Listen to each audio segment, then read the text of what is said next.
Aaron at speaking26.com. TOEFL IBT Speaking 26, Aaron at speaking26.com. Okay, here's some advice. You guys are going to like this one. So the first thing is pretty quick. I've heard a lot of people say stress when it will behoove them to say emphasize instead. Here are two examples. Yeah, the teacher was stressing how important it is to practice the speaking questions daily, even if it's only a little bit. Daily is very important. Versus, yeah, the teacher was emphasizing how important it is to practice the speaking questions daily. Stress versus emphasize. Emphasize is better because when you say stress, the first thing that comes to my mind is not the synonym of emphasis. When you say stress, the first thing that comes to my mind is negative feelings, bad emotions, psychological difficulty. So say emphasize instead of stress and never run the risk of somebody being confused or that get a higher score on language use. Say emphasize instead of stress to get your 26 on TOEFL IBT speaking faster. Okay, that was the first thing I wanted to tell you. Now here's the second thing. So many of you TOEFL test takers are not getting 26 because you treat my speaking section as if it's the writing section. Part of it is not your fault. Most of, if not all of, the other teachers and tutors tell you to overcomplicate it the way you should be in the writing section. The difference is in speaking, I want you to have more confidence, more speaking confidence, and more speaking flow, a good momentum. Unlike in the writing section where it's okay if I don't have a good flow, I can always hit delete, delete, backspace, delete, and correct the sentence. I have more time to use big words and to try to sound smart. In speaking, I don't want your focus to be on those things because it hurts you. That's the difference between the writing section and the speaking section. Perhaps the other teachers are making this mistake because the two sections look so similar. Both have an independent question, both have at least one integrated question, but they are different sections. Therefore, our strategies should be different. So many of you guys, you're more focused on trying to sound smart during speaking instead of letting it come out naturally.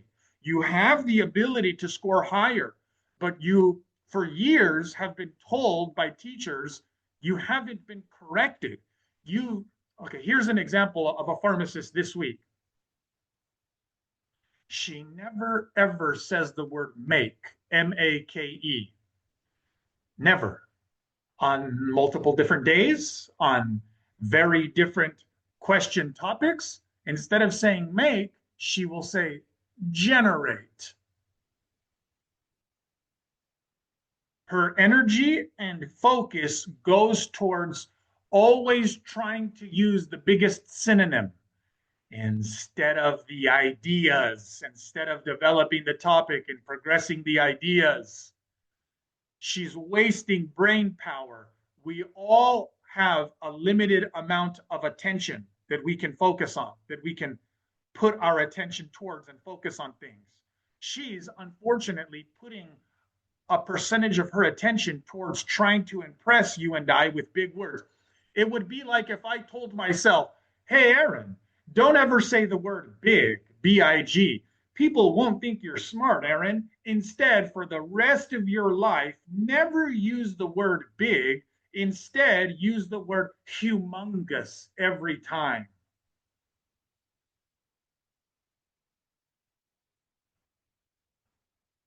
If I did that, it would be pretentious and I would be hurting myself.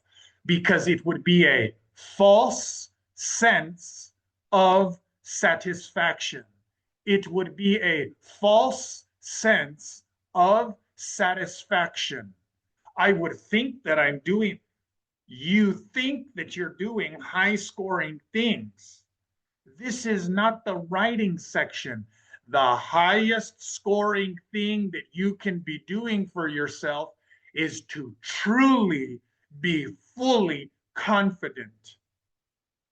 If you don't believe that you can truly be fully confident, okay, you should be doing things that move you as close as you possibly can be to truly being confident, instead of trying to trick people into thinking that your English is good by saying generate instead of make. Many of you are doing the exact same thing. You feel that you have to use a complex sentence. So it causes you to hesitate and have difficulty instead of letting it come out naturally and focusing on the ideas as the scoring rubrics say. Many years ago, I was working with another teacher, and I heard him teaching this young student a word that nobody uses. It was like the teacher turned the dictionary to one of the last pages and intentionally found a word that he doesn't use, that I don't use, that nobody ever uses. It's not useful. And what that teacher did is he taught that student that word, showed him how to spell it, gave him the definition and an example in a sentence. Later that day, the parents of that student were so happy. Wow, my son is an English genius. When the teacher came back to the room, I asked him, do you ever use that word? And he said, no. And I said, then why are you teaching it to him? And he said, because the parents love it. He was right that the parents love it, but he was wrong to be teaching that word that nobody uses. It's useless. The parents are not English teachers. It was his responsibility to give the student something that's going to help him for the rest of his life instead of something that's going to hurt him for the rest of his life. That student just got positive reinforcement, praise from something that's going to hurt him. If he continues to do that, focus on words that other people don't know, not because other people are dumb, but instead because that word is useless.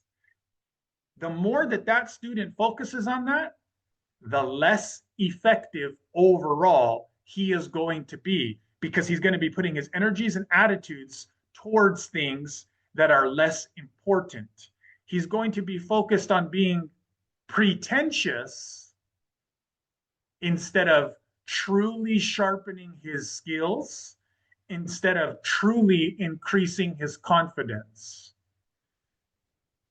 You, test taker, who this video is for, not the teachers watching and learning from me, and not from the other people who aren't going to be taking the TOEFL who are learning from me. You TOEFL test takers who this video is for, remember what I said about the difference between the writing section and my speaking section. You want to have more real confidence?